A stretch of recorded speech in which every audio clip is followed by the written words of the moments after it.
Good evening, everyone. This is great. You guys are wonderful to raise money for such a wonderful cause. For children, right? For educating children. It's wonderful. And this, I got to tell you, I looked around the crowd. This is the youngest crowd I've had. This is the youngest crowd I've had in weeks. I'm telling the truth. I did a show at one of the Atria senior living places a few weeks ago. And as I got there early, I'm sitting outside in the lobby. A woman comes over to me. She's 97 years old. She's talking to me. She's talking to me about politics. She's talking to me about baseball. She was a Red Sox fan. She's talking about history. I said, Miss, I gotta go back. I gotta get ready. Do you know who I am? She says, no, but don't worry. You go to the desk, they'll tell you.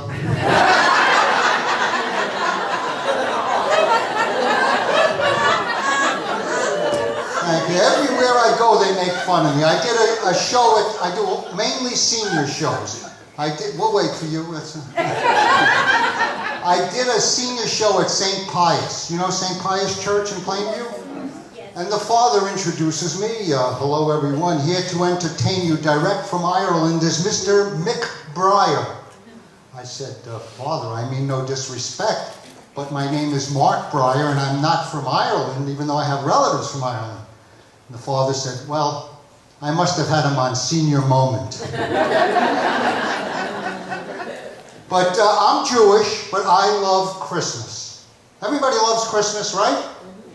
And I studied Latin for 4 years in high school.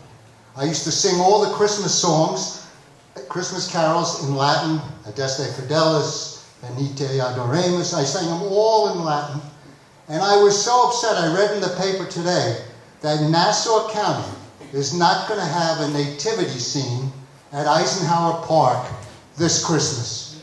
Really, and it's not for any financial, political, or religious reasons. It's just that in the whole Nassau County government, they couldn't find 3 wise men.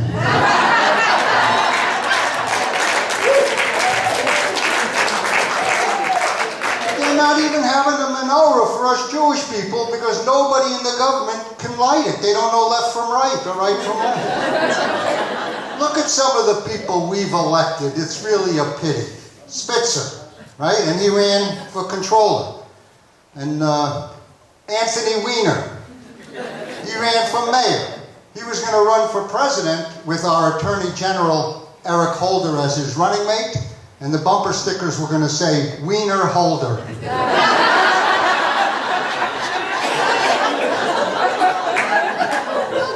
We also elected that moron in South Carolina, John Sanford, who ran off to Argentina when he said he was hiking in the Appalachians with his girlfriend. He got thrown out of the governorship, and he became a senator. He was elected. Arnold Schwarzenegger, they got divorced, right? She got the house, he got the housekeeper. McGreevey in New Jersey, remember him? He hired some guy from Israel to be his security man and his driver. For you Jewish people, he gave a whole new meaning for the term blowing the shofar. Did I go too far? No, I didn't go too far. But I'll tell you, we have any Italians here? All right, I love the Italians. My daughter, Michelle, married an Italian Catholic fellow, Joe. He is wonderful. He's the best son-in-law. He's just wonderful to the kids. He puts up with my daughter. And when they got married, they asked me to speak. And I got up and I said, Michelle, when you were young, you went to Hebrew school and you studied the Old Testament. Joe, when you were young, you went to Sunday school and you studied the New Testament. Having been an accountant, I got to tell you, it's good to have 2 sets of books. Usually there's an accountant in the audience who say, no, you need 3 sets of books. One for you, one for the government, and one for the fool you're going to sell the business to, right? But we're here to laugh tonight, right? Okay, many years ago, I worked up in the Catskills. 34 years ago. I've been doing this for 35 years. And I worked in the Pines Hotel, the Raleigh Hotel, Brown's Hotel. In fact, you can all come over to my house. I'll show you. I got all the towels. And we opened up for some of the great comedians. Red Buttons, Charlie Callis, Jackie Vernon, and my favorite comedian of all time, Nipsey Russell. He was the nicest man. He told us all you can be dirty without ever saying a four-letter word. You don't ever have to curse. And that's what he taught us. And he used to do a poem called The Birth of a Candy Bar. And it went like this. One payday, Mr. Goodbar wanted a bit of honey. So he took Mrs. Hershey out behind the powerhouse on Fifth Avenue. She began unsnapping her milk duds from her Reese cups. He touched her mouths and it turned to almond joy. He let his butterfingers slip inside her Milky Way as she felt her Nestle's crunch up against his Tootsie Roll. She screamed, "Oh, Henry," and squeezed his butternuts. And that's how they made Baby Ruth. Thank you.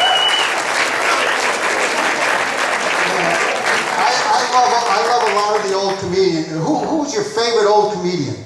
Oh, God, Red Skull probably. I can't hear. Oh, Jackie Mason? Like I told you before, I don't care if you laugh or not. I'm not saying this because I'm an arrogant person. When I say I don't care if a person laughs or not, it's because I know who I am. That's the trick. The great trick is to know who you are. Most people don't know. The policemen in the city of New York, you think they ever fired their guns? You think they ever took marksmanship? No, they write out tickets. They took penmanship. Can you imagine Jackie Mason doing the traffic report? Everything in Manhattan is moving. The 59th Street Bridge is now at 83rd Street. When you have a car, you should paint half of it blue and half of it green. This way, if you have an accident, the witnesses will contradict each other. When you drive your car, always keep the emergency brake on. This way, if an emergency happens, you're ready. Or Jackie Mason. Can you imagine Jackie Mason doing a sports report, talking about tennis? Tennis, what kind of a game is that? Anything where you have love, it means nothing at all. I don't like it, I don't care for it, I don't know it. And look who plays tennis. There was a famous doctor, Dr. Richard Raskin, from the North Shore of Long Island, a famous ophthalmologist, who became Renee Richards. Remember that about 20 years ago? This was a man, he became a woman. He played mixed doubles by himself. One day in the locker room, not only did he misplace his racket, he lost his... Okay. He wrote a book, Tennis Without Balls. Thank you. Okay, so some of us are old enough to be in AARP. All adults require prescriptions. You know, the kids today, they call themselves Generation X. We're Generation RX. I'm the oldest guy, the oldest of all the comedians. I'm very old. In fact, before they let me do the show, they made me go and have a blood test. I found out my blood was discontinued. But, you know, the kids today like that, and James Bond has a license to kill, we have a license to pill. I'm on all kinds of medication. I have high blood pressure, high cholesterol. I'm the only one in this room whose cholesterol number has a comma in it. And then there's another pill. There's a pill that came out, Niagara or something. Viagra. Pfizer Pharmaceuticals came out with this pill, Viagra. And all the Italian and Irish and Spanish and African American women went out and bought this pill for their men. All the Jewish women went out and bought stock in Pfizer Pharmaceuticals. And it was Pfizer Pharmaceuticals. A lot of people think it was Upjohn. No. So I wanted to buy one of these pills, and I went into the drugstore. I said to the pharmacist, this pill, is it hard to get? He says, you got your words mixed up. I said, that's not what I mean. I mean, can I get it over the counter? He said, well, maybe if you take 3 of them. So this pill got me in so much trouble at home. We'll wait for you. This pill got me in so much trouble at home. It's not that I fooled around or anything, but before I could take it, I dropped it into the toilet. Now my wife does not speak to me because the seat's always up. Oh boy, what a great crowd we have here. So I have 7 grandchildren. 7 grandchildren. I'm old, but yeah, 66 years old. And I've been doing comedy. What's that? Somebody's older than I am? Oh, you were there when they signed the Declaration of Independence. Well, I was there when they got the Ten Commandments. So how about Rodney Dangerfield? Do you like Rodney? Oh, I'll tell you, I get no respect. My wife, she used to be afraid of the dark. She saw me naked, now she's afraid of the light. Who else do we remember? Flip Wilson, Geraldine. The devil made me do it. I love Flip Wilson. Okay, I think that's about my time. I want to tell you all, out of all my audiences, you've been my most recent. My name is Mark Brier. Thank you very much.